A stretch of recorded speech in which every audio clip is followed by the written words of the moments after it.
Barton.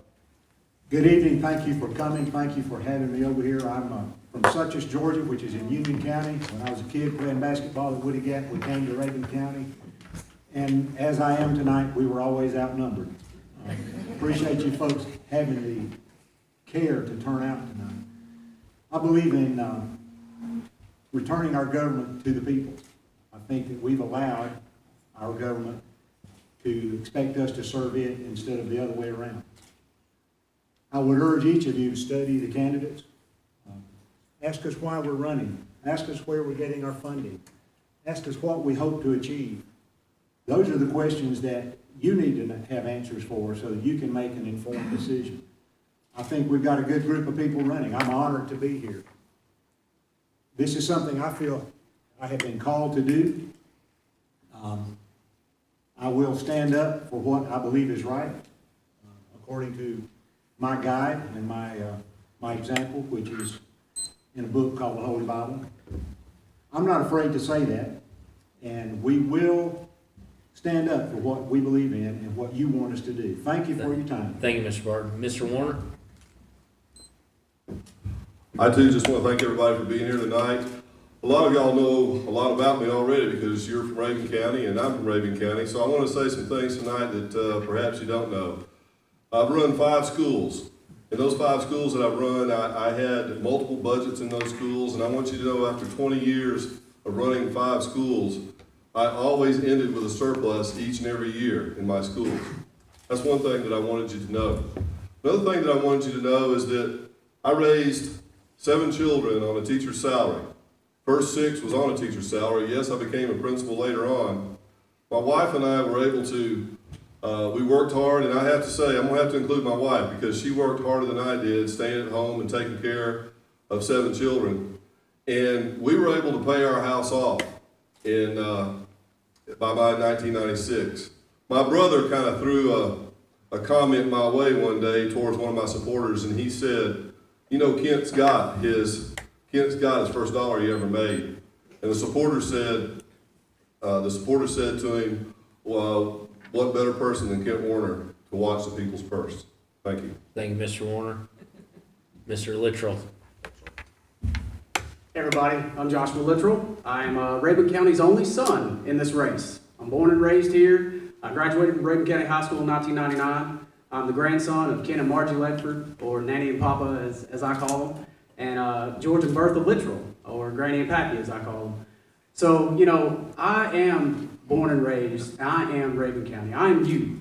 I am part of you, I'm part of this community, and I'm very, very passionate about what we have here and what these mountains allow us to do and how we can get away from the issues that are there. But there are issues that are facing us today, and those are very serious issues that you've got to trust in somebody, you've got to believe in somebody, and you've got to know that they're going to have the passion to represent you in the way they see fit. So I will do that. I'm a combat veteran of the United States Air Force, did 2 tours overseas, in Operation Rocket Freedom and Operation Enduring Freedom, and I came back here. I've been in insurance and financial services for about 10 years. I came here to be with my dad, try to take care of him after he just had back surgery and some heart issues. Dad, thanks for coming tonight, by the way. And I'm here to be your representative, to show you that your voice is what matters to me. Thank you. Mr. Gurtler?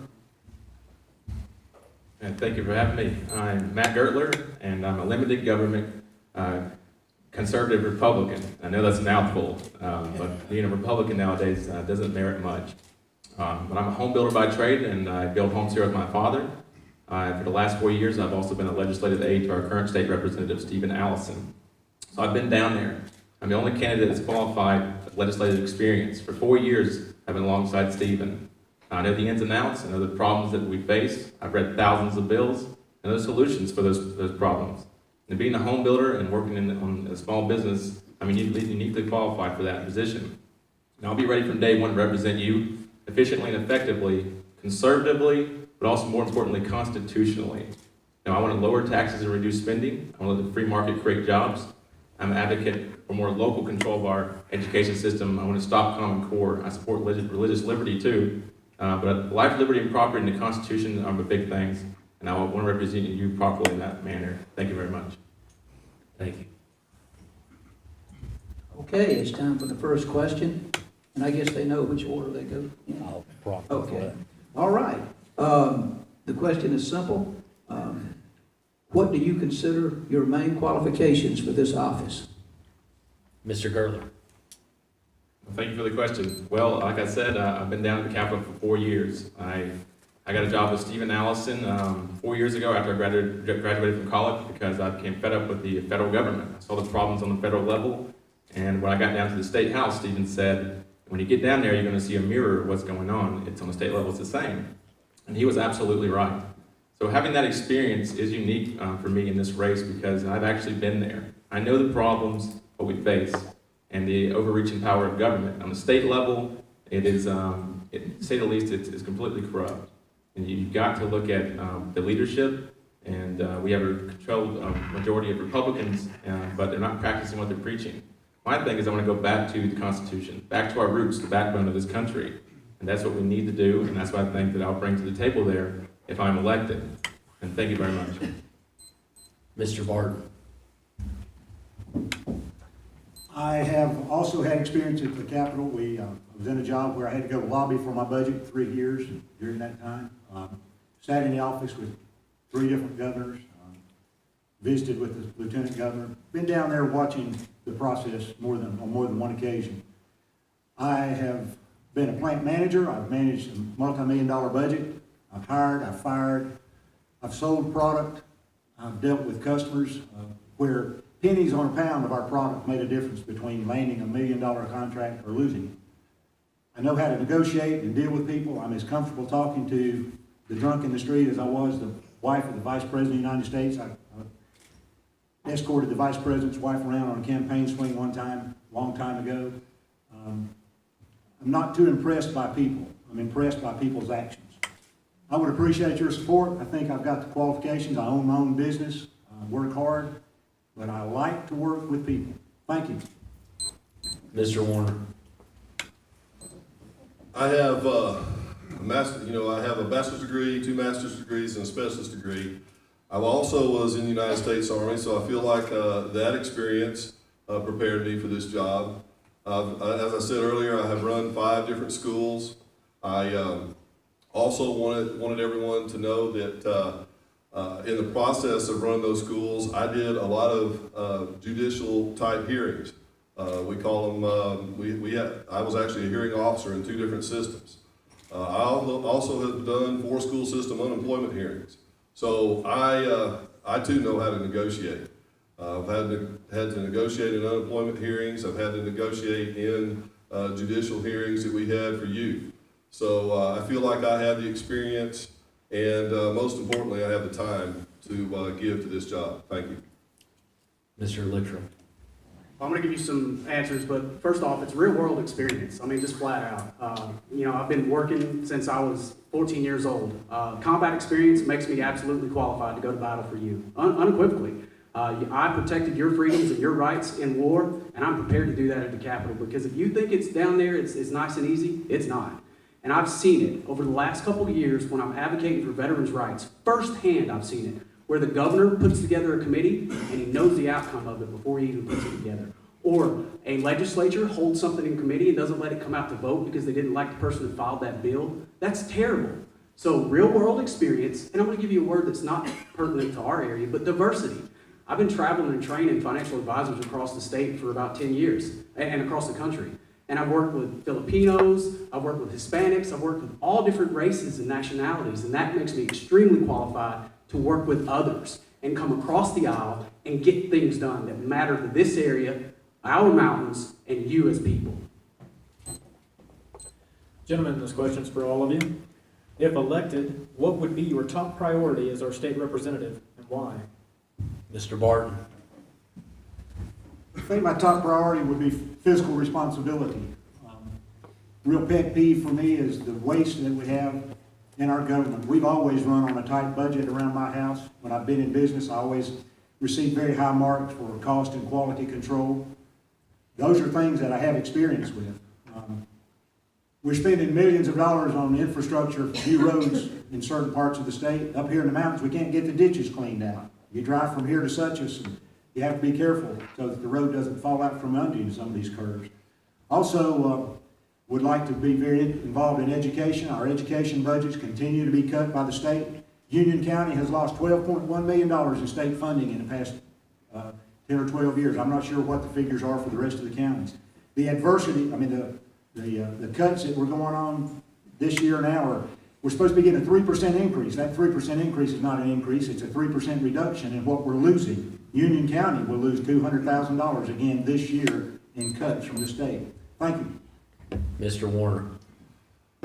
Jobs are number one for me. I just have to say, a lot of people look at me and they think, well, he's an educator, he's gonna be concerned about education, and I am concerned about education, but jobs are number one, and keeping the Georgia economy growing, and especially the economy growing in Northeast Georgia, that's the most important thing to me. Yes, education is gonna be involved, because I think we need to look at the vocational aspect of education and make some changes in our vocational departments, in our high schools, and also look at North Georgia Technical College and some of the things they're doing, because we have jobs here and our economy continues to grow, and we need to keep it growing, but in order to do that, we need to get qualified workers to a lot of our companies that are in need of these workers, and we also need to get some companies to move to Northeast Georgia. I mean, that's number one. I want to find out why we can't go through the Economic Development Authority and find out why we can't get companies to locate in our Northeast Georgia region. Thank you. Mr. Littrell. I don't think it's just one simple issue. I think there's a number of issues, but number one for me is local jobs. I came back here with an executive level experience, a college degree, and thought I could come back here and find a job. But unfortunately, that's not the case, and that's unacceptable. That we're breaking a family nucleus up when kids go off to college and they can't come back here and be with their family and grow up and grow out. That's unacceptable. So we got to bring jobs here, and it's got to be somebody that's passionate about this place, that grew up here, knows this place, knows the talent that exists here, and can also sell it. Because it doesn't just show up and come. You have to be able to educate people about the benefits of being here and what's pertinent to this place and how we can really benefit from bringing jobs in here and the talent that's here. So leveraging education too. We got to leverage our vocational training, put horticulture, agriculture, welding back into our education system, and then leverage the teachers and the technology that are in the classroom. That's not being done now. We got to take that Common Core out and focus on letting teachers teach. And then term limits. That's a big one, and I'm absolutely for that, and I'll focus on that from day one, is putting term limits on these career politicians and ending those who are running our Thank you, state and Mr. country Littrell. on the ground. Mr. Gurtler. Thank you. Well, of course, as a legislator, you always have to protect life, liberty, and property down at the Capitol. But one of the main focuses also is job creation, economic growth. But I'm different in this aspect. Why I think the government, doesn't create jobs, people create jobs. In order to have real prosperity come to this region and Georgia as a whole, we need to start lifting regulations, being really fiscally conservative, living within our own means. Just like we do, the government has to do this also. The HB 170 that passed, I'm an advocate against this because it's the largest tax increase in Georgia history. On top of that, it also is stifling our industry because the hotel tax, the $5 hotel tax, the ad valorem tax, these add up over time on a macro level. That's where we're seeing the stifling our industry here. So I think the less government we have, the more prosperous we'll be because the money will be back in the private sector and not to the government's hands. So, and those are some of the things that I care about, and I think that I can bring to the table there. Okay, gentlemen, this is for all four of you again. This just kind of dovetails into what you were saying, but what are your thoughts on Georgia's $23.7 billion budget, the current one that was just approved? What would you cut in that budget, or what would you add to that budget? Mr. Woerner. Well, the reason we were able to have that budget is because our economy continues to grow, and there's nothing really in there that I would cut. I just have to say that there were some things put in there. For example, the Georgia State Highway Patrol is the 50th on the level of pay in the United States. And one of those things in there was a pay raise for our Georgia Highway State Patrol. Also, teachers got back their furlough days that they have, some of them haven't had for 6, 7, 8 years. They got back those days, so they're just now back to making the salary that they made 6, 7, 8 years ago. It depends on the system they were in and how much they lost. All that was put back in. So there's nothing in our budget I would cut. I would want to keep our economy growing so that we can look at continuing to expand some of the services that we had 6 and 7, 8 years ago. Thank you. Mr. Littrell. Well, it's terrible. I mean, a record budget, that's ridiculous. That we get more taxes coming in, but we're not taking some of those and putting them back for rainy days. That makes no sense at all. We have 129 state agencies, give or take a few, because I know the Tribune's gonna check me on that, in this state. And we gotta consolidate or stop some of that. You know, that's ridiculous that our government has grown to that size. So limiting government is a big thing that I'm advocating for.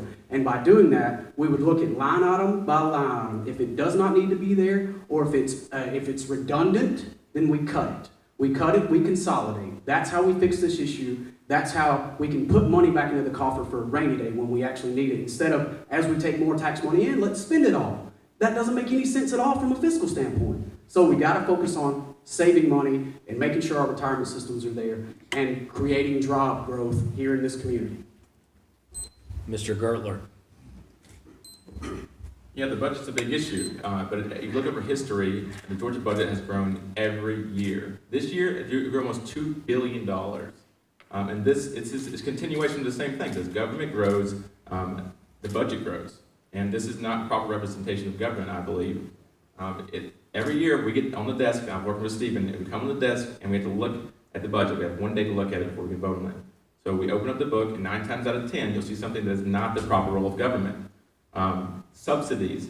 You know, the Kia plant, a few years ago back, we give $300 million to Kia to come here. That's picking winners and losers. That's not a free market. And we need to stop doing that so we can get the money back into the private sector. And that's just one example. There's so many other examples to this. But just the fact that the government needs to be limited and really be limited. No more subsidies to these companies. And back to the power to the people where it should be. Mr. Barton. I think we certainly need to cut. We've got so many things going on. Go back to what I mentioned earlier, DOT. DOT had a 40% increase in its budget this year, if my numbers are correct.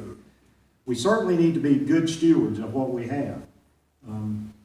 I have a son who's a full-time firefighter. He makes his living as a full-time firefighter, puts his life on the line for $9.72 an hour.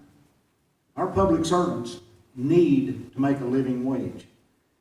I am much in favor of workfare instead of welfare. I think we need to cut entitlements. We've got people who are on the government payroll for nothing. And they get their government check, and I've had them tell, well, I don't want to go get a job, I'll lose my check. Workfare instead of welfare. One of my big issues, and one of the things that I would work for. We could spend all night on this subject, and I'm sure all four of us have good ideas, but those are mine. Thank you. Okay, gentlemen, this question is for all of you.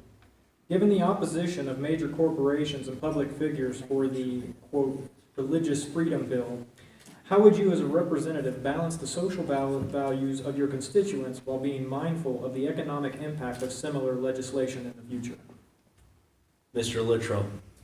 That's a great question, and it has to be balanced. First and foremost, you have to be a representative of the people. But the one thing that I questioned Representative Collins on was, hey, why do we need to put more laws on the books? We have federal laws already in place that says a preacher or a pastor does not have to marry somebody that they don't agree with. They don't have to do anything they don't want to. So there's no need to put more laws on the books just to make laws. It didn't make sense at all. If you're talking about limiting the government, you have to talk about limiting the laws that you're putting in place. So you got to be cognizant of that. If there's already laws in place, why in the world put redundant laws on the books? It doesn't make any sense at all. So you have to listen to the constituents. You have to vote the way the constituents want, which is exactly what I will do, whether I agree with it or disagree with it. 51% say that's how it should be. That's the way it should be. It's not my choice. It's your choice. And I will represent you that way every single day when you vote me into office. Mr. Gurtler. We are a republic. We're not a democracy. 51% controls 49% of the population. That's mob rule. We are a constitutional republic. So that's why I disagree with Mr. Littrell on that aspect. We need to stick back to the Constitution. It was written this way for a reason. We don't be interpreting it that way. I don't believe it's a working document. I believe it says what it says what it doesn't say, as Justice Clayton said. But back to religious liberty, pilgrims came here to escape religious persecution. So it's enumerated in our First Amendment, and we should always safeguard that at all times. The Religious Liberty Act, or Free Exercise Protection Act, the Pastor's Protection Act that we're talking about here, HB 757, you know, it was vetoed by the governor. I supported that bill, and I think that he should have signed it. But we really need to get the government, no one's talking about it, get the government out of the church and the marriage altogether. It's not the proper role of government in the first place. And what we should be doing is focusing on that and not the silly things that we're talking about. Mr. Barton. I'm a Baptist preacher, so if I get elected, I'm gonna get challenged, I'm sure, about whether or not I'm gonna marry a couple I don't wanna marry. And the answer to that is I'll do what God tells me. That's the way it'll be. We have a responsibility to the people of our state. If the majority of the people of our state want us to pass a bill, then we should pass it. The governor exercised his executive privilege. I feel like he did that under economic extortion. The economic consequences are great, potentially. But at some point, we as Christian people have to make a decision whether or not we stand for what we believe is right. And if we don't stand for what we believe is right, then where are we? We should not allow outside interests to hold economic sanctions over us as citizens of this state. And as your representative, that's the way I would stand. And you would stay informed, I promise you. Mr. Woerner. I would have supported the bill too. I just have to say that. And I started thinking about this in a lot of detail and wanted to know why. You know, the movie industry said they would leave here, and yet, you know, Florida just passed a very similar legislation, and I didn't see U-Hauls lining up down there at Disney World ready to pack out of there and leave. You know, I also question PayPal. Yeah, I've used PayPal before, but I'm questioning whether I want to continue to use PayPal, because they do business with 5 or 6 different countries that if you have an alternative lifestyle, they kill you.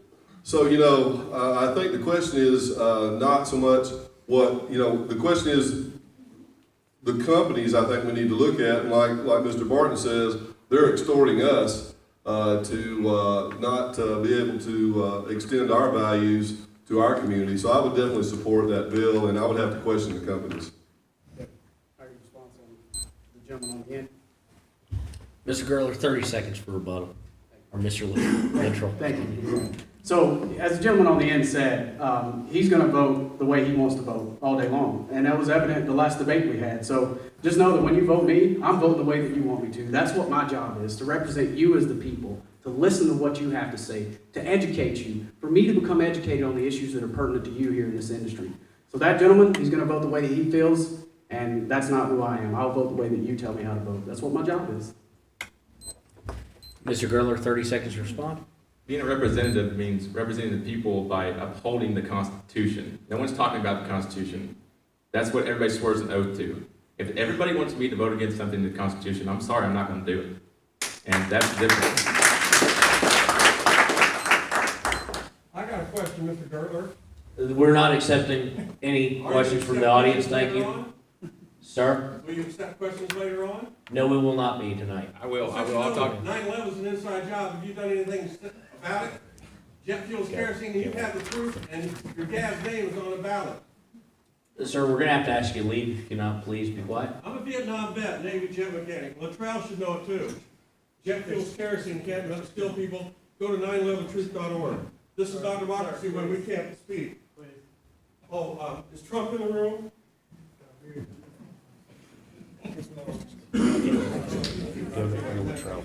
Number 7. Okay, thank you. I'm sure all the candidates will be hanging out, and if you have a question for them after the thing, I know they'll stay here till 10 o'clock to talk to you. What? But I'm gonna go home and eat some supper.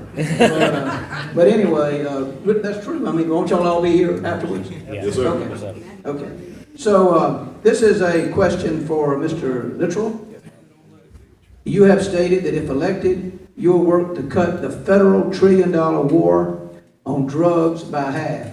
How would a state representative accomplish this? Education.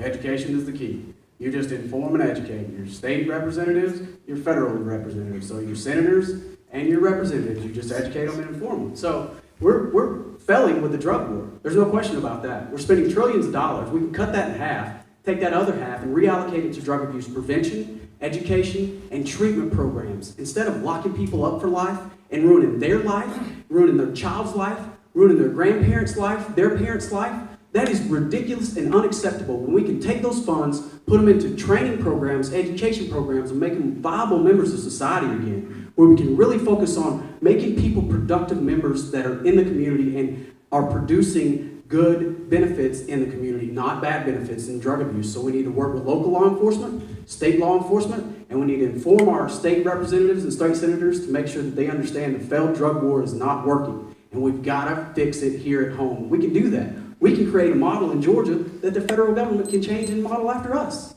That's how you do. We the people tell the government what to do. Thank you. I think I'm just for him. Yeah, you just skipped him. It was Clark's guy. Mr. Woerner, this question is for you. As a former educator, what is your view of Common Core and why? Well, that was something that came down from the federal government, and I think it was an attempt to make sure that what was being taught in our state was being taught in another state, was being taught in another state, so that if a child moved from one state to another, since we're a more mobile society, they would be able to move into a state and still be able to pick up where they left off. But what they failed to take into account was that we all have, we have given up basically local control in our schools. And that's what I want to bring back. I want to bring back local control in our schools. And to tack on to what Mr. Littrell just said, you know, if you're going to put money into drug abuse programs when a student is really old, it's not going to be very effective. We actually need to put more money in younger kids and get involved with them at a very early age and try to steer them in the right direction. And the only way we're going to do that is to get them early. And that's where I would like to see some of that money go, is to prevention programs in our middle schools and perhaps even in our upper elementary schools early. That's the only way you're going to stop. Thank you, Mr. Woerner. Thanks. Sorry. Okay, this question is to Mr. Gurtler. As the youngest candidate, I believe you're 27, That's right. for the seat. I think you talked about your experience at the Capitol with Representative Allison. Do you feel this is running for this seat is a step in what you would say is be a career in serving in public service, or what do you, how do you analyze that? Well, I never imagined I'd run for office, actually. I got involved in this because I was passionate about it. I was in college in 2007, went to North Georgia College, took a commission to the Army. I got involved in grassroots, and I realized that I could make more of an impact on state and local. I never imagined I'd run for office. Working with Stephen the last 4 years, it's been eye-opening to say the least. And people have to stand up. And if you don't stand up, you're just as guilty as everybody done doing nothing about it. So I don't see this as a career. I'm just doing this because I really truly believe in the Constitution. I believe in the principles that founded the country. And I think our government has gone out of control on the state and local, in the state and the federal level especially. But it's something inside of me that I feel like I was called to do. And I don't think it's going to be a career. But you do have to have people in there that's going to do something good for the community. And people have to follow the Constitution. We have to go back to our roots. I keep saying that, but you really, really do. And then we can fix a lot of problems in our country. Okay, thank you. This is for Mr. Barton. It's been said that, boy, this is like saying you're Satan or something. It's been said that you were a former Democrat. If so, what was the driving motivation in switching parties? I'm glad you asked that question. I'm ready to answer this. Folks, I've never been either party. I grew up as an independent. My grandfather and my parents were independent as all get out, and I followed in their footsteps. When I moved back to Suches, Georgia, where I grew up, in 2001, the party in local control since the Civil War was the Democratic Party. Next door in Fannin County, the party in local control was the Republican Party. Not enough difference to spit on between what they believed and what folks in Union County believe. I was asked to serve.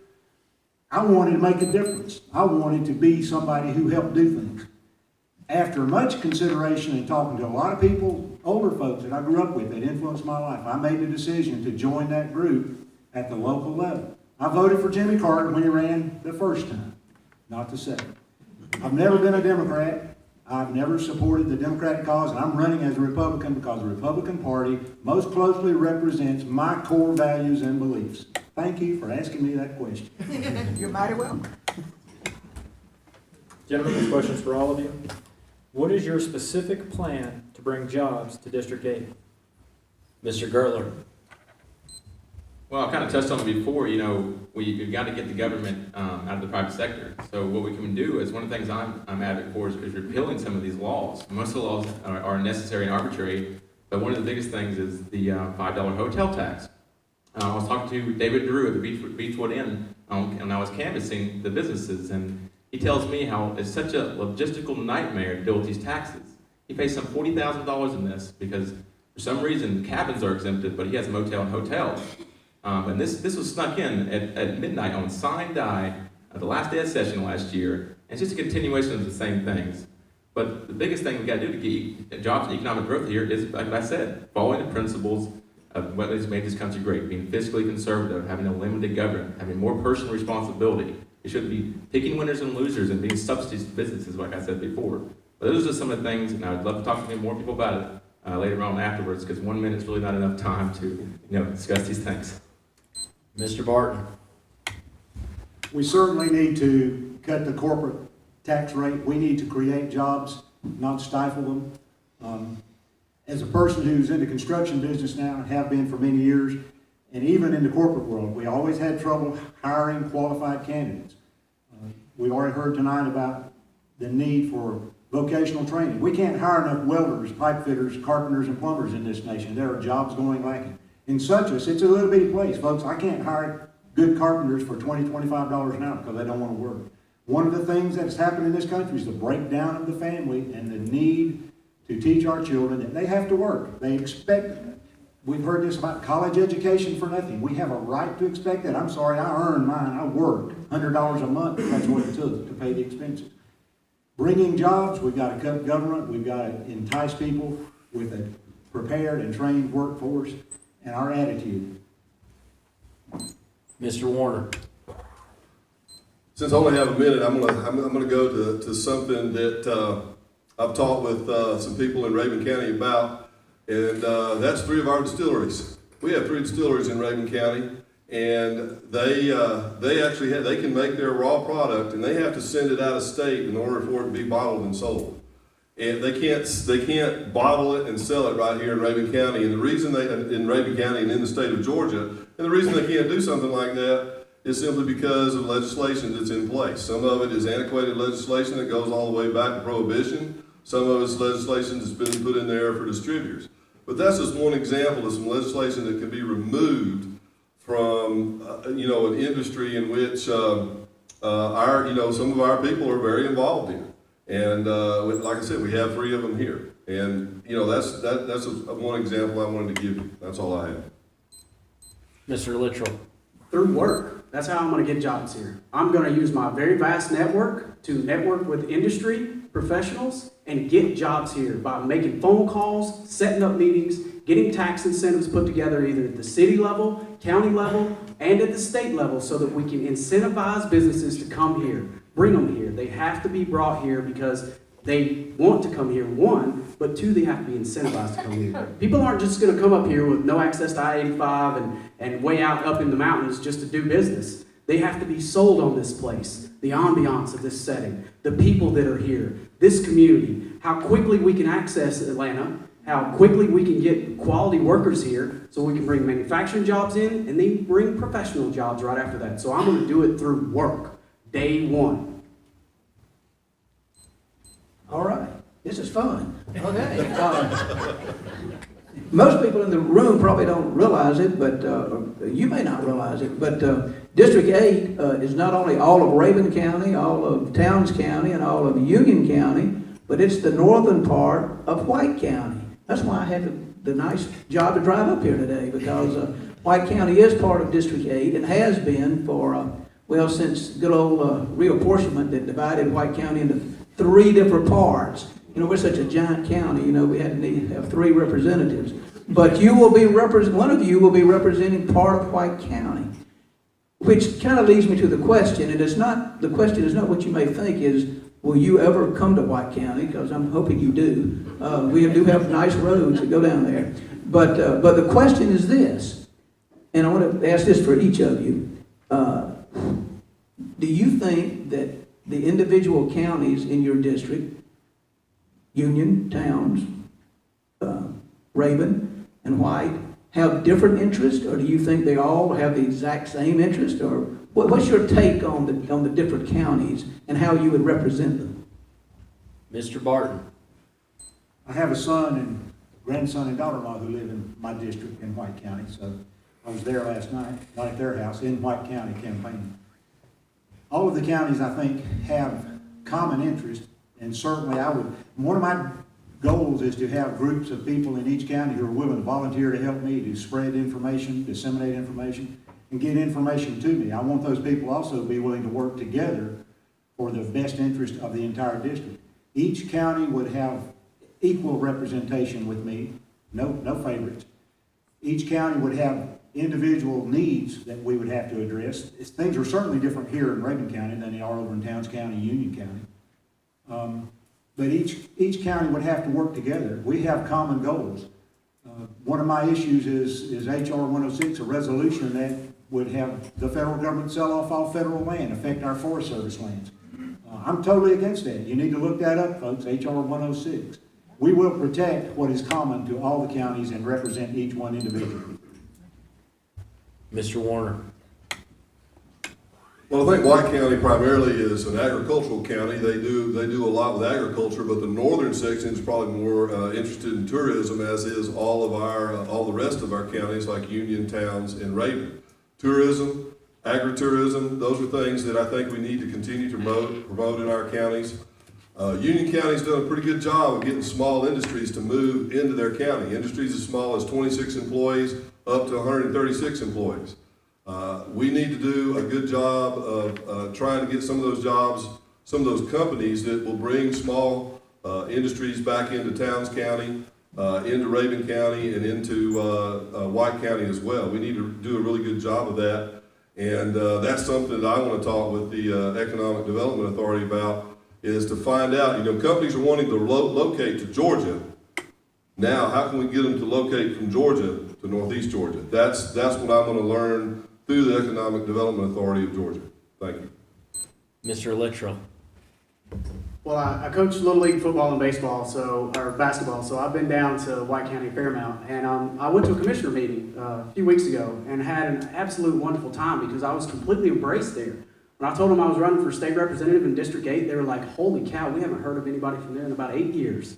So I was really, really surprised at that, and they were really, really happy to see me there. And that's something that wasn't a fluke. I wasn't there just because I showed up there. I was there for a purpose, to show them that I'm going to be their representative. I plan on that.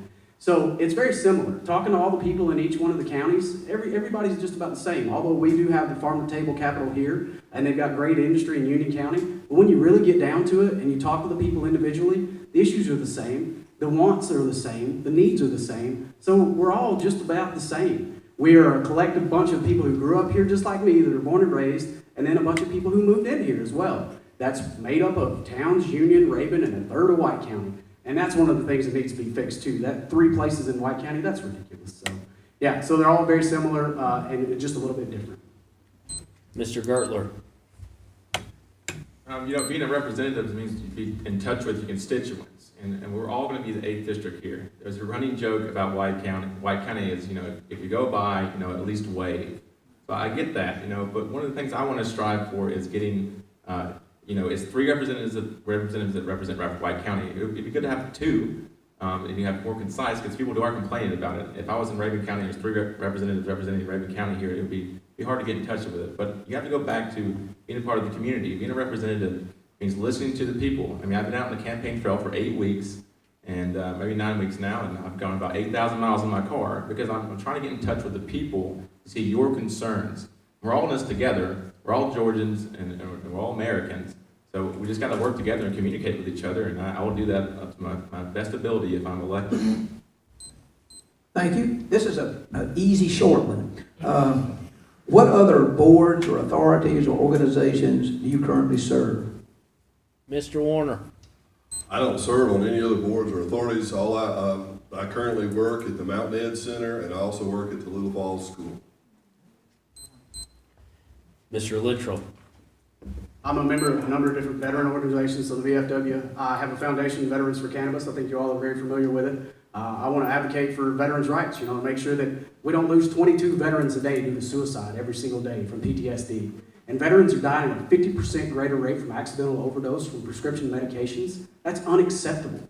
So I founded Veterans for Cannabis, the foundation, and we're really focusing on driving that message home to the legislature so they understand our veterans are begging for another opportunity to use something that they know they cannot overdose and die from, and something that benefits them, something that's not killing them from the inside out. So I serve as the CEO of Veterans for Cannabis, and I'm also a coach with Little League basketball and football. So that's my story, and that's where I really get my passion from, is the people, is representing those who do not have representation, or who they feel like they need somebody, and nobody's willing to stand up for them. I will do that the same way I've done for veterans. I'll do the same way for you as my constituents.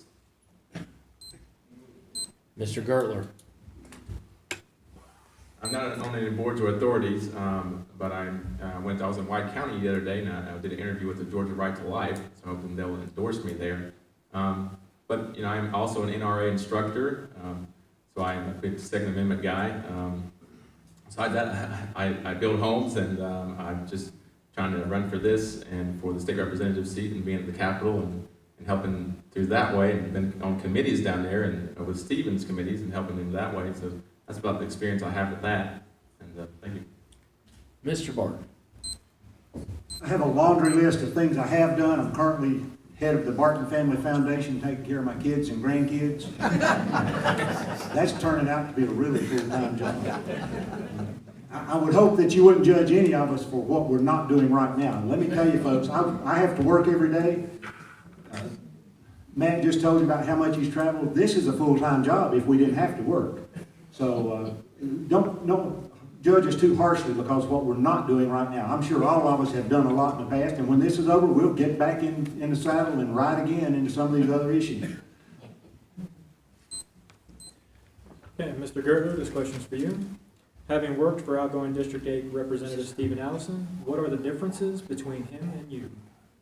Well, I think I'm a little more to the right than Stephen. Being down at the Capitol, we have a great district here. We have the third most conservative district in the United States. That's something to be very proud of. And Stephen was a great conservative and a Republican, but he was not very popular down at the Capitol because there's two different sides down at the Capitol. There's down in Atlanta and up here. And if you vote your conscience, if you do the right thing, if you stand up for what you believe in, you're going to be punished for it. And Stephen was punished for that a lot of times. It's the corruption down there I've seen is unbelievable. They'll take your secretaries, your committees, your chairmanships if you don't vote the way that they want you to vote. The difference between me and Stephen is I think I'm just a little more to the right than him, but we're still both conservatives. And he was a great mentor toward me, and I learned so much down there being 4 years down there. That's one thing I'd say. Well, we will be ready from day one. I don't have that learning curve. The first year I was down there, I didn't know what was going on. I didn't know what really was going on, and it took me a while to get going on that. But I do have the experience and the principles represent this district properly. Okay, thank you. This question is only for Mr. Woerner, and this is the question. Your platform states you want to pass meaningful tax reform. What is your definition of meaningful tax reform? Well, that goes back to what I was talking about earlier regarding some of the legislation that we have where we have taxed some of our industries to the point where they can't really compete in our economy. And I think if we can pass some legislation where they're able to compete in the nation and in the world, then I think that they'll have an opportunity they will have an opportunity to create jobs in our state and in our Northeast Georgia area. Okay. Mr. Littrell, this question's for you. You're a known proponent of medical cannabis. If your constituents are not in favor, how would you proceed on the subject? Education. First and foremost, I'm an educator. You see it in the symbol of DFC, what we stand for. It's a chevron, a military chevron, but it's also a book. So I'm an educator. If I can help educate and inform the public, that's my job as a public servant. So if I can tell you about little Jager. I'm sorry. So, Jager, little Ava, and little Reed, you can see the kids. You as a parent would do just about anything to save your child's life. I know that. So if it came down to choice of medication or cannabis, and you were sitting up at night trying to keep your child alive, staying up till 2 or 3 o'clock in the morning, hoping they don't seize and die, you would do anything for them. And medical cannabis is that option. And then our veterans, we have one in this room who's very, very advocate. He's a big opponent of it, I'm sorry. And you know what? We'll agree to disagree, because I shook his hand and introduced myself, and he said, I know who you are, and that's all I need to know. Wow, I was trying to say thank you. I really appreciate what you've done for our country, and that's what I got. But I'm an educator first and foremost, so that's what I'll do is inform. Okay, this is for Mr. Barton, such as Georgia. And could you just give us a synopsis of what your platform is? Why are you running? I know you've touched on this. Maybe we're running out of questions. But anyway, but could you just kind of give us I've got a good one toward the end, so I'll hold that one. I don't have an agenda going in other than number one is the desire to be a servant to the people of this district. We need folks who are willing to work for the people and what they think is important. Matt's touched on how conservative we are. We need to follow up on that. I'm a big proponent of honesty in government. Actually, the state of Georgia sitting to the United States Congress saying, we're urging you to sell off all federal land, and that's on state letterhead saying that we represent the people of Georgia, but I've met one person in the last 8 weeks that knew about that bill, that resolution. One. The road use taxes. I own a dump truck. My tag's going to cost me $100 more next year. I didn't know about that until I started digging and trying to find out. Things are happening, bills are getting passed. We don't have a say. We aren't informed. I will promise you, I'll keep you informed. If I have to walk up and down the highway with a sandwich board, you're going to know what's happening. All right, thank you. Gentlemen, this question's for all of you. What are your views concerning the state income tax? Should Georgia follow suit with several other states in abandoning it? Why or why not? Mr. Littrell. Well, I'm a big, advocate of the fair tax. I think that's what we need to do in our state and in our country. Unfortunately, we can't control the federal government, but like I said earlier, we the people tell the government what to do. We got a bunch of sissies down at the State House. I'll tell you that flat out. They're unwilling to stand up to the federal government, and you've got to be willing to do that. We got to set a model here in Georgia that shows them what we can do and how beneficial it is. So I'm not for a state income tax. I'm for no taxes at all. Unlike some of the ones up here who said they would be in favor of incremental tax raises, that's definitely not me. I would never support that. I want to put all the money back in your pockets that we can to make sure that we're focusing on making sure that you can support your family, support your community, and put food on the table. That's what it's about. So fair tax is really where I think the answer is, and we can try to put that model in place here in Georgia and then force the federal government to really see what the issues are and see how beneficial it is here for our community and our constituents. Follow up real quick with the 10 seconds you have left. You levied the charge that someone is in favor of some sort of tax rate. Yes. Would you please name that candidate? Sure. Mr. Woerner said it in his announcement in the paper. Mr. Woerner, would you like 30 seconds for rebuttal? I don't know what announcement he's talking about. Now, I think one of the things that I have been attacked on is the support of the 2015 transportation tax. Folks, I've been in support of that, and the reason why is very simple. It's an excise tax and not a sales tax. It's a unit tax and not a sales tax on the price. If gas goes, let me explain. If gas goes to $4 a gallon, your taxes on that gas are going to go up. You're going to pay an increased tax. Whereas if it, as it is now, if it goes to $4 a gallon, you're still going to be paying the same amount of tax. In fact, the state's probably going to take in less tax. Mr. Woerner, that was 30 seconds for I'm your sorry. rebuttal. You'll have a chance to answer the question in just a second. Okay. Next up, Mr. Gurtler, would you like the question repeated? Please, yes. The question was, what are your views concerning the state income tax? Should Georgia follow suit with several other states in abandoning the tax? Why or why not? Well, yeah, I am actually in favor of eliminating the income tax. Our neighbors in Tennessee and in Florida don't have an income tax, and it's not necessary. I had a joint survey out today for the Campaign for Liberty, and did you know that people work from January to April. That's the amount of work you have to do to pay your taxes. That is out of control. Some states pay over 50% of their taxes, and that's not proper representation. You know, the Revolutionary War is fought over less than 3% taxes. So if you can put that in mind.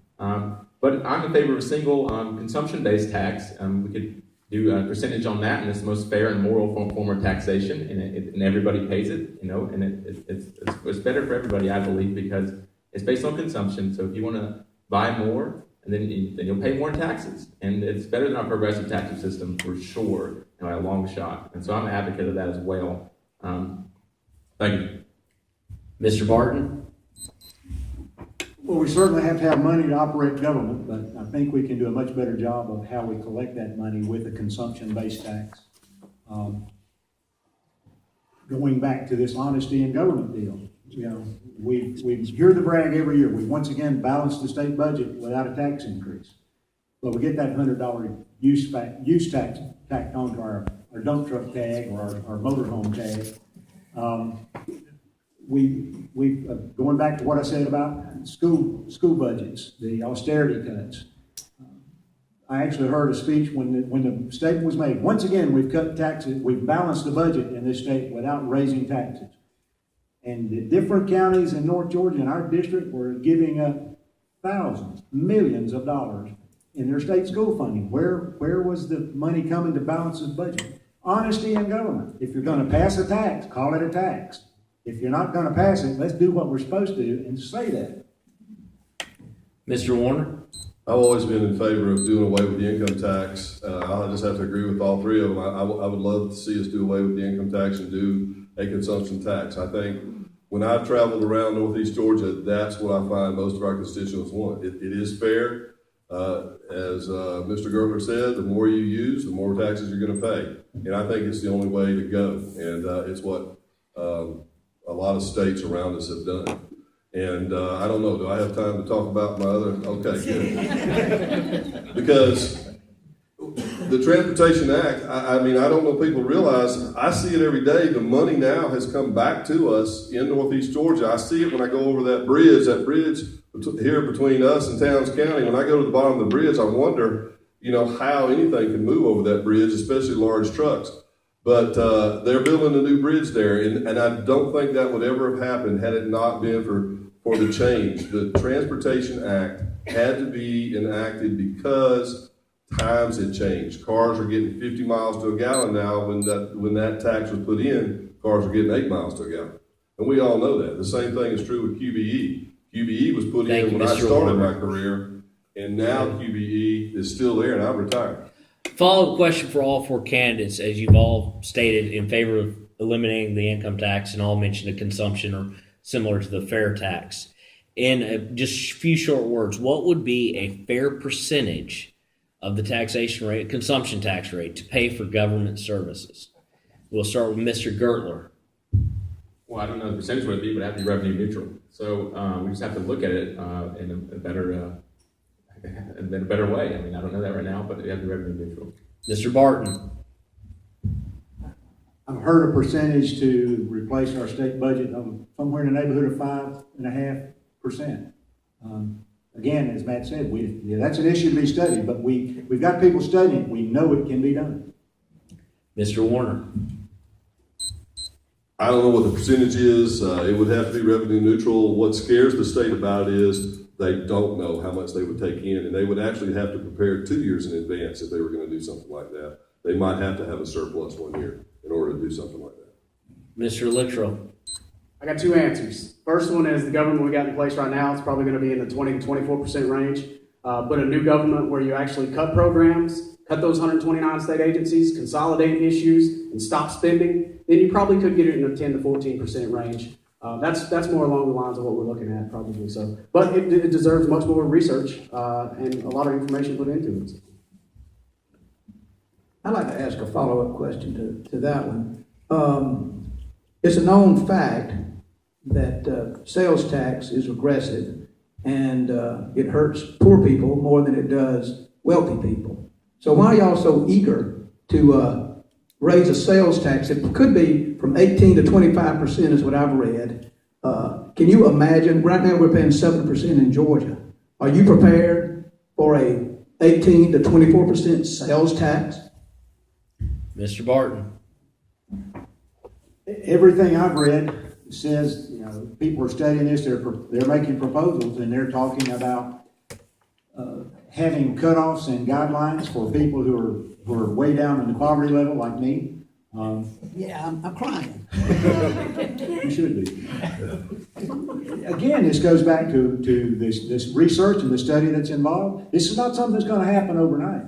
We need representatives in Atlanta that are going to work together and work with the people who are experts in the financial field to make this happen. We know it can happen, but when someone like me is paying more than someone who makes $500,000 to $1 million a year, we need to make some changes. Mr. Woerner. I just want to say that there is a gap that they need to look at. One of the gaps they need to look at is the people that are making between $23,000 and $31,000 a year, and of course, folks that are making less than that. That is the area of concern. It seems to me it seems to them when you make more than $31,000 a year, you've kind of gotten out of that area where you can actually survive.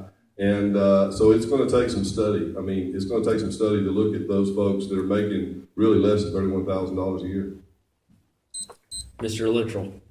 It's real easy. It's based on consumption. So you don't tax food, just flat out. And then you don't have those issues when people in poverty are struggling to put food on the table. It's based on consumption. Now, they're not going to be able to go buy a big screen TV, but if you're not making $18,000 or less than that a year, can you really afford a big screen TV? Absolutely not. So I think that's what we really need to look at it is truly delving down into it, do the research, and then we need to put the exemption on food because that should never be taxed. Nobody should have to pay taxes on what they're putting into their body to survive. That's who we are as human beings, and that's what we need as sustenance. Mr. Gurtler. The tax would affect everyone, of course, but like Littrell said, that it'll be, there should be exempt on food, of course, and it already is. But fundamentally, this is we have to start reducing the size of government, and that's what will help this problem here. Is when we have less government, then we'll have to worry about it as much. That's what I'd say about that. Gentlemen, this question's for all of you. Been a lot of statements in agreement and disagreement tonight. Like to know what you see as the primary difference between you and your fellow candidates. Mr. Woerner. I think I'm pragmatic. I mean, I want the job simply because I think I can get things done, make things happen. I don't think it's going to happen in 2 years. I don't think a 2-year term's long enough. I think it might take me 4 years. I have heard, one of my opponents talk about, I'm going to say Mr. Littrell, he talked about term limits. I think about our founding fathers, and their term limits were their age. And I think age is probably going to term limit me. I think it's going to take some work. I know it's going to take some work. I don't think 2 years is enough. I think it may take 4. We'll just have to see, but that's my comment on that. Mr. Littrell. So how am I different? I'm different just flat out. I look different, first off, all right? This shows you that I'm not a politician. I don't ever plan on being a politician. I haven't taken any PAC money like some of the other candidates have, and I will not take PAC money. Mine is a true grassroots effort. I'm really putting together a campaign that's boots on the ground, that is based on you, the people in the community. That's who I am, to a T. I am from Rabun County, born and raised. I'm from these mountains. That's who I am, and that's what I'll always be. And I'm proud of that fact. That somebody can go to the state house and represent this district who actually was born and raised in this district? Absolutely it should be. I don't have career politician aspirations like some of the others may have. I am absolutely in it to make sure you have a voice, that you have a representative that will represent you in the most upstanding manner, that will work from day one to get the job done, that is really effective, can communicate well, and is really passionate about this area and the people, because the people are what make this region special. Mr. Gurtler. Well, I'm the only candidate really talking about the Constitution, and that's what's important. People, like I said, take an oath to this Constitution. It's not about getting things done necessarily. I'm a part of a group down at the Capitol called the Appeal to Heaven. This is lapel pin I wear. And it's a Christian group of legislators that stick to the principles that made this country great. The limited government, personal responsibility, and being conservative. And there's a group of us, about 10, and we're building a coalition. We're trying to push back what the proper role of government is in the Capitol by leading by example. And you can never compromise on your principles. Once you do, they'll lose all respect for you. And it's something that we're trying to do down there, and it's working. And it's something Stephen got me involved in, because there's about 10 of us down there that truly believe in these things that we're saying, and we're passionate about it, and we're trying to spread the word. And being a representative means, following the Constitution, like I said, because you have to follow the Constitution fundamentally. Otherwise, this is the problems we get today, and it's what we're talking about. Thank you. Mr. Barton. I have a lot of different experiences. I'm probably the only person here who cleaned out septic tanks and sat around the marble mahogany table with people that have a lot of power in this nation. I like to think that this is about honesty and character. I think we have a group of people here who could do well, all of us, in those areas. I have a desire to serve. I want to be your representative. Mr. Webster defines representatives having people who are chosen in elections to act or speak for or in support of the people who voted for them. I strongly believe in the Constitution. Will fight to my dying breath to defend it. I believe in limited government. All the things that I'm hearing about conservative values, Republican values, that are just who I am. I think I bring experience, I think I bring knowledge, and a desire to serve. A follow-up to that question, Mr. Littrell. Today and age, even down to the local level, campaign finance is a big issue. People want to know where money is coming from for their candidates. I think we could all agree on that. Once again, you've levied a charge without a specific. You've levied a charge that some of your fellow candidates are taking political action committee money. In my belief, they have the opportunity to rebut that and deserve the right for specifics on that. Sure. Well, it's clear that you have two candidates in this race that are handpicked from the Capitol. One of them was taking, Mr. Woerner is taking PAC money. It's clear. It's on his information sheet. And Mr. Gurtler talked about his good old boy club with his pins. So, it is what it is.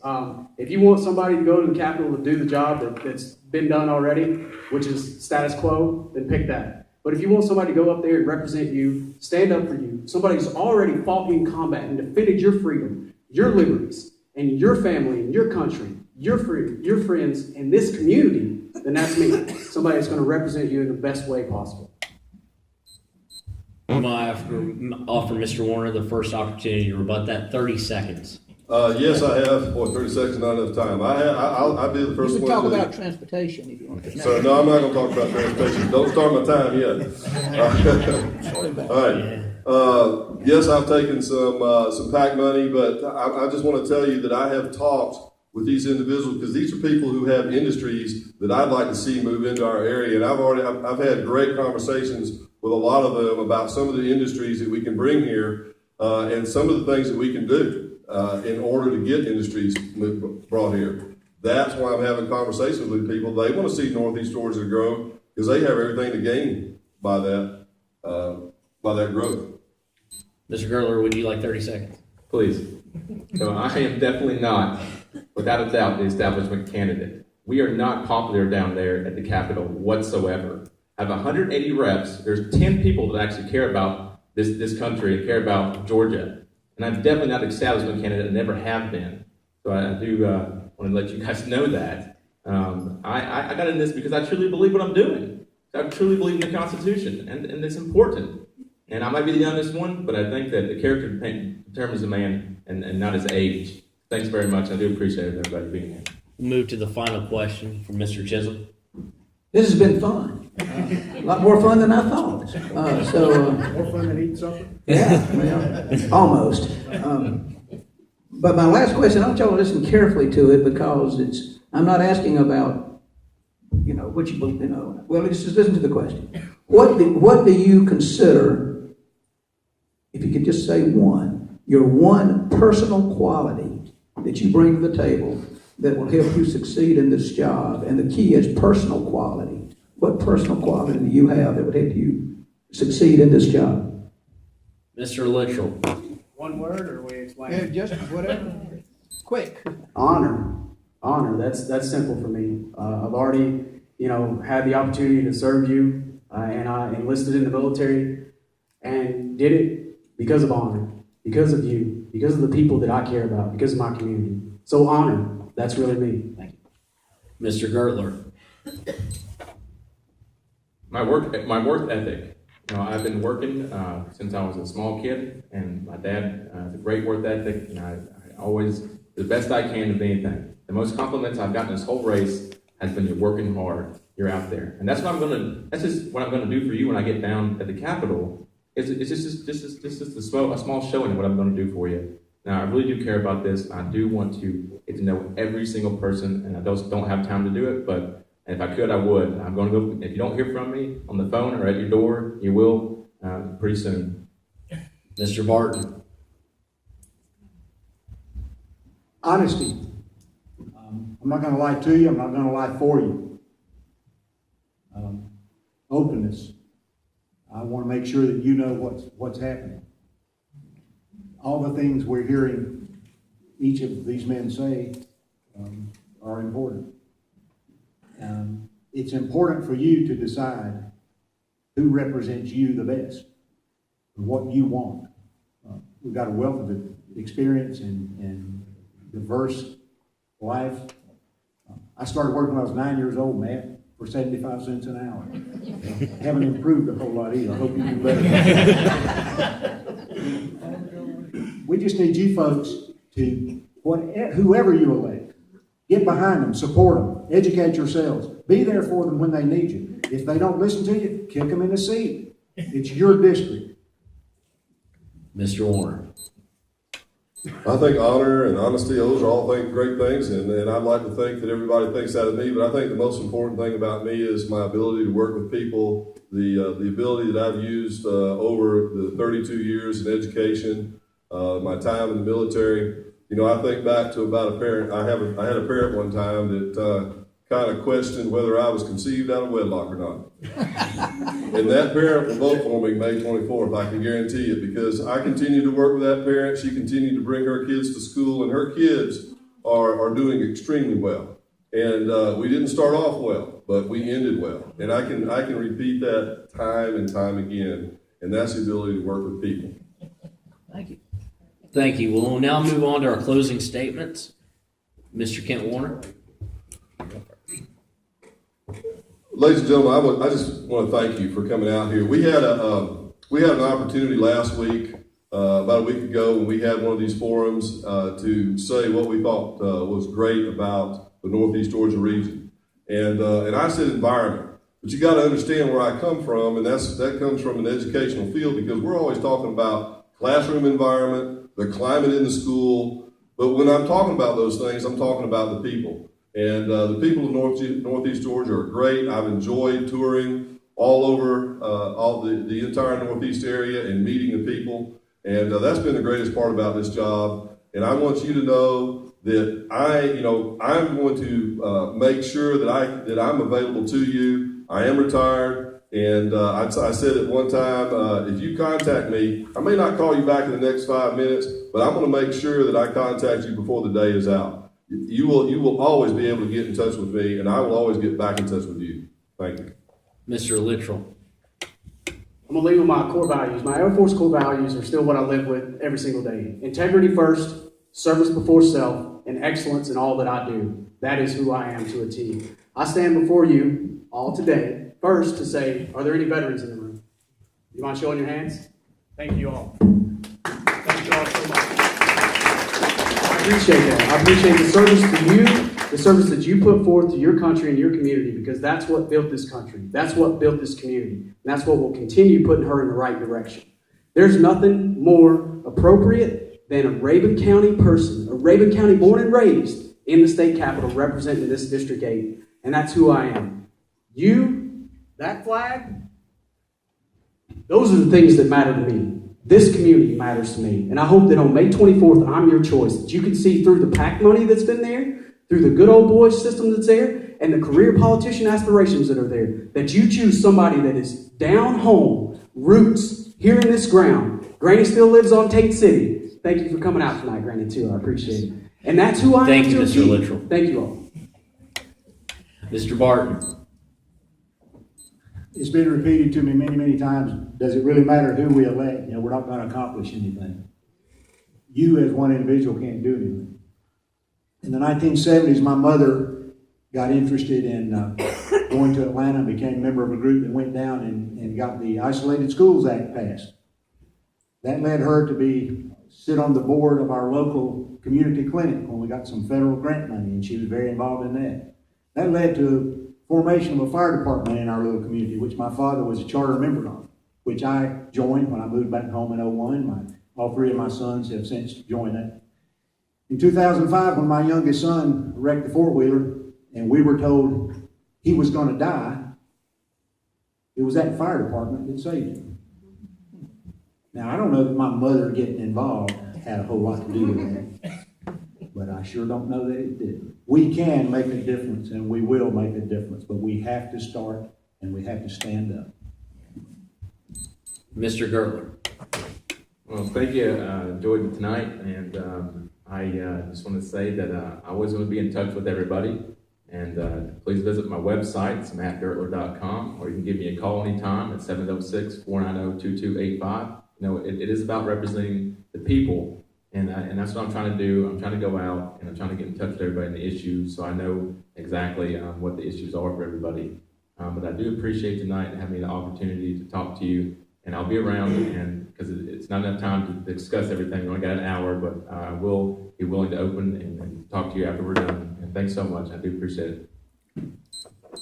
This concludes the Clayton Tribune's debate for Georgia State House of Representatives District 8. We would like to thank Mr. Woerner, Mr. Littrell, Mr. Barton, and Mr. Gurtler for their participation. Special thanks to panelist Billy Chisholm of the White County News and Clark Bird, our live audience, and those viewing on our live stream at home. We'd also like to thank all of you here tonight for your support over the past 2 days. Thank you to the city of Clayton, and a personal thanks to my staff at the Clayton Tribune. This October, we will be hosting debates for the general election where applicable. Thank you, and drive safely.